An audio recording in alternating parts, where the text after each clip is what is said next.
বিয়েতে বরযাত্রী খাওয়ানো আমাদের সমাজে প্রচলিত, এর শরীয়ী বিধান কি? বরযাত্রা নিয়ে আমরা এর আগে বিভিন্ন প্রশ্নের উত্তরে বিভিন্ন সময় বলার চেষ্টা করেছি।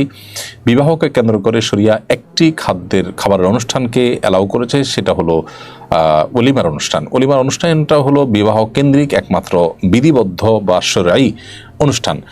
এছাড়া এই যে বরযাত্রা বলুন অথবা এই জাতীয় আরও যে সমস্ত আয়োজন আছে, গায়ে হলুদ টলুদ, এগুলো কোনটার সাথে আসলে শরিয়ার কোনো সম্পর্ক নেই।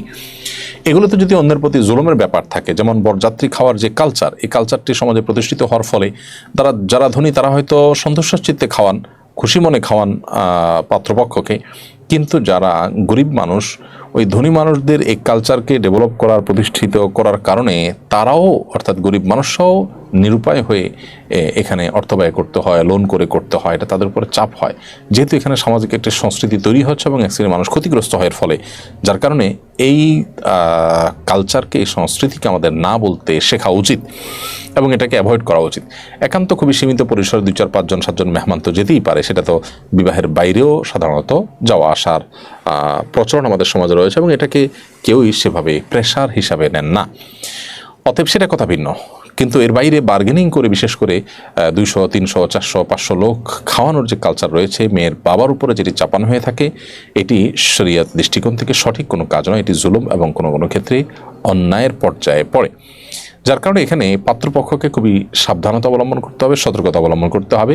বিবাহ কেন্দ্রিক আনুষ্ঠানিকতা, খাওয়ানো এবং আয়োজন, সেটি হবে শুধুমাত্র বরপক্ষের এবং তার নাম হলো ওয়ালিমা। এর বাইরে বরযাত্রী নামে ওয়ালিমার চাইতে আরও বড় করে অনুষ্ঠান বা ওয়ালিমার সাথে টেক্কা দিয়ে সমান্তরালভাবে অনুষ্ঠান করা, এটা শরীয়ী দৃষ্টিকোণ থেকে বিধিবদ্ধ বা জায়েজ কোনো অনুষ্ঠান নয়, বিশেষ করে যখন সেটি জুলুমের পর্যায়ে যায় এবং সমাজে অপসংস্কৃতি তৈরি করে, গরিবদের উপরে প্রেশার তৈরি করে এবং চুক্তি করে যখন সংখ্যা সেখানে নির্ধারণ হয় তখন।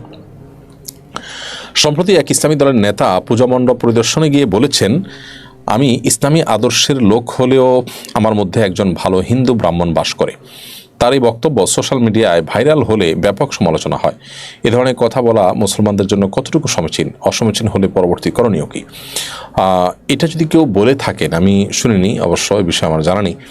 যদি কোনো মুসলিম এরকম কথা বলেন যে আমার ভেতরে হিন্দু ব্রাহ্মণ বাস করে, আমার মধ্যে একজন ভালো হিন্দু ব্রাহ্মণ বাস করে, তাহলে দেখতে হবে যে তিনি এই কথা বলে কি বোঝাতে চেয়েছেন। তার মধ্যেই হিন্দু ব্রাহ্মণ্য বাদ আছে বা তিনি ধারণ করেন, লালন করেন, এরকম যদি হয় তাহলে সেক্ষেত্রে সেটি তো ঈমান হরণকারী বিষয় হবে। যদি অন্য কোনো ব্যাখ্যা থাকে যে ব্যাখ্যাটা ঈমান হরণকারী না, বা এর বাইরে ভিন্ন কোনো ব্যাখ্যা যদি থাকে তার কাছে যেটা গ্রহণযোগ্য হতে পারে, সেটি তার কাছে চাওয়া যেতে পারে। বাকি পূজা মণ্ডপে গিয়ে সাধারণত তাদের কাছে ভালো সাজার যে একটা প্রচেষ্টা আমাদের সমাজে থাকে, সেই ভালো থাকার বা ভালো সাজার প্রচেষ্টা হিসাবে সাধারণত এই ধরনের কথা মানুষ বলে থাকে। যদি সেটি হয় তাহলে সেক্ষেত্রে সেটা খুবই গর্হিত, খুবই অন্যায় এবং নাজায়েজ এবং গুনাহের একটি কথা। একজন মুসলমান কখনো এ ধরনের বিষয় এটাকে স্বাভাবিকভাবে নিতে পারেন না, বরং আল্লাহর ভয়ে তিনি এ ধরনের উক্তি থেকে বেঁচে থাকবেন যেগুলো তার ঈমানকে হরণ করতে পারে, ঈমানের জন্য ক্ষতিকর হতে পারে।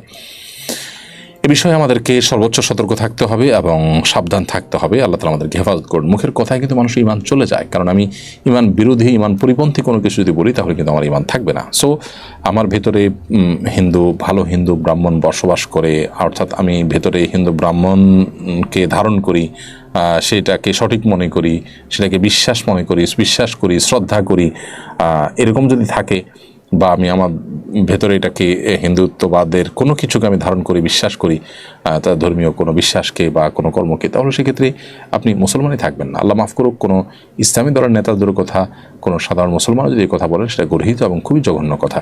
তবে তাকে কাফের এই কথার ভিত্তিতে ফতোয়া দেওয়ার আগে তার ব্যাখ্যা নিতে হবে এবং সংশ্লিষ্ট ওলামা একরাম যারা তার ব্যাপারে ফতোয়া জারি করবেন, তারা তার কথা ব্যাখ্যা আমলে নিয়ে তারপরে তাকে ভুল কিছু বলে থাকলে তওবার আহ্বান করবেন, তিনি না জেনে করে থাকতে পারেন, তারপরে চূড়ান্তভাবে তাকে কাফের ফতোয়া দেওয়া যাবে। কিন্তু আমরা আজকাল অনেকেই নিজের মতো করে কাফের ফতোয়া দিতে শুরু করি, যদিও এই কথা বাহ্যিক দৃষ্টিকোণ থেকে ভালো অর্থে বলার সম্ভাবনা খুবই ক্ষীণ। তারপরও আমরা তার ব্যাপারে, তার ঈমান নিয়ে কমেন্টস করা থেকে বিরত থাকলাম।